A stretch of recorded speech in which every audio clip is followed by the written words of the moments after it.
Selamat pagi saudara-saudari yang dikasihi dalam Kristus Tuhan. Mari kita mengawali hari baru dengan mendengarkan firman Tuhan yang diambil dari Injil Yohanes bab 20 ayat 2 sampai dengan 8. Tuhan bersamamu. Inilah Injil suci menurut Yohanes.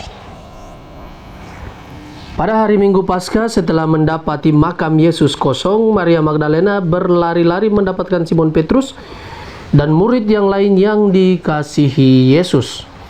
Ia berkata kepada mereka, "Tuhan telah diambil orang dari kuburnya dan kami tidak tahu di mana ia diletakkan." Maka berangkatlah Petrus dan murid yang lain itu ke kubur. Keduanya berlari bersama-sama. Tetapi murid yang lain itu berlari lebih cepat daripada Petrus, sehingga ia lebih dahulu sampai di kubur. Ia menjenguk ke dalam dan melihat kain kafan terletak di tanah. Tetapi ia tidak masuk ke dalam. Maka tibalah Simon menyusul dia dan masuk ke dalam kubur itu. Ia melihat kain kafan terletak di tanah, sedang kain peluh yang tadinya ada di kepala Yesus tidak terletak dekat kain kafan itu, tetapi agak di samping di tempat yang lain, dan sudah tergulung. Maka masuklah juga murid yang lain yang lebih dahulu sampai di kubur itu. Ia melihatnya dan percaya. Demikianlah sabda Tuhan.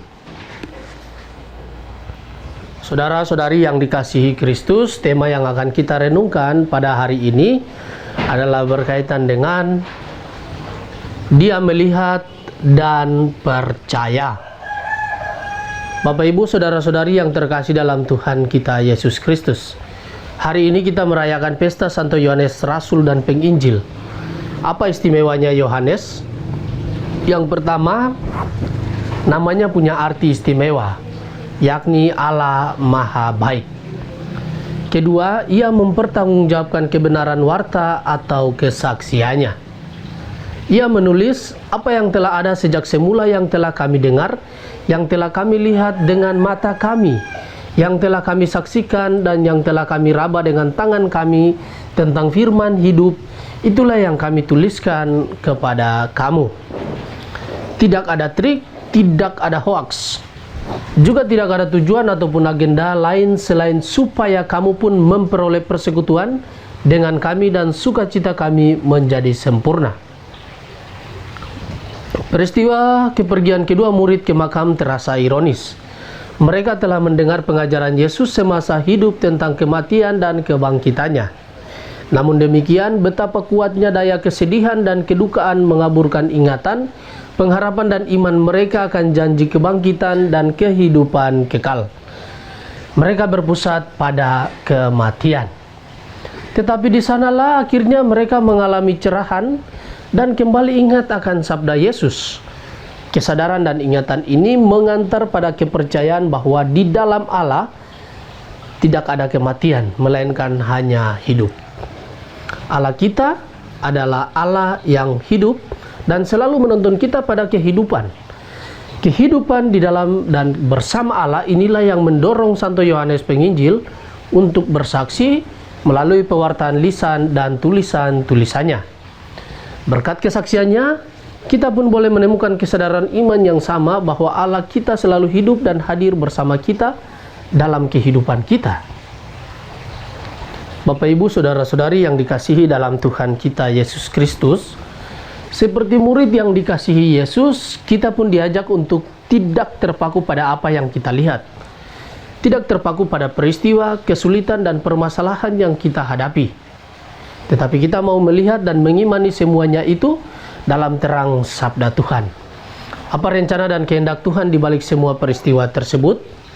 Hanya mereka yang mau melihat dan mengimani segala sesuatu dalam terang sabda Tuhan akan mendapatkan dan mengalami kuasa kebangkitannya. Semoga kita pun mampu melihat dan mengimani segala sesuatu dalam terang sabda Tuhan, agar kuasa kebangkitan Tuhan, yaitu kegembiraan, pengharapan dan kasih, dapat kita alami dan rasakan dalam hidup kita. Semoga demikian. Amin. Marilah berdoa. Tuhan, pagi ini kembali kami naikkan syukur dalam doa dan permohonan. Terima kasih sudah menjaga kami saat tidur maupun bangun. Terima kasih untuk udara sejuk dan segar di pagi hari ini. Tuhan, kami hendak beraktivitas, kami mohon tuntunan dan pemeliharaan-Mu. Jauhkanlah kami dari yang jahat dan berilah kami kekuatan dan kesehatan. Ajarilah kami untuk saling mengasihi dan mengampuni. Kami menyerahkan hari ini ke dalam tangan-Mu. Kristus terang dunia, berkatilah keluarga-keluarga kami. Jadikanlah kami alat kasih-Mu dan pantaskanlah kami menjadi hamba-Mu yang setia. Amin. Tuhan bersamamu. Semoga keluarga kita, orang-orang yang kita kasih dan doakan, seluruh aktivitas kita di hari ini senantiasa dibimbing, dilindungi, dan diberkati oleh berkat Allah yang kudus, Bapa dan Putra dan Roh Kudus. Amin.